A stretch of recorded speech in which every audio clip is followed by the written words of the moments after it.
እሺ የተያዡስ ጉዳይ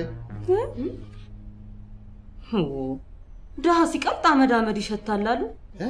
እኔ ሀገሬ ታቦት ነው ተያዢ ማለት በቃ እሱን አምኜ ነው የመጣሁት። እግዚአብሔር ነው ተያዢ። እንግዲህ ከበላይ አካላት ተነካኪኝ። እኔ ህጋዊ ጥያቄ ነው የጠየቅኩት። የሚጨበጥ የሚዳሰስ ተያዥ ነው የምፈልገው። ወይ የመንግስት ሰራተኛ ሆነ ወይ ካርታ ያለው ሰው።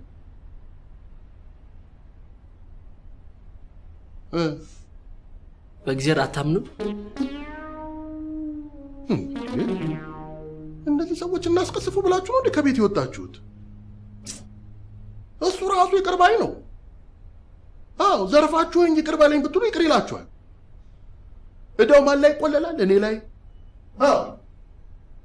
ይኸው እኔንም ተያዥ ጠይቅ ብሎ ነው የፈጠረኝ። ጥያቄው እንዴት እናንተን ልመን?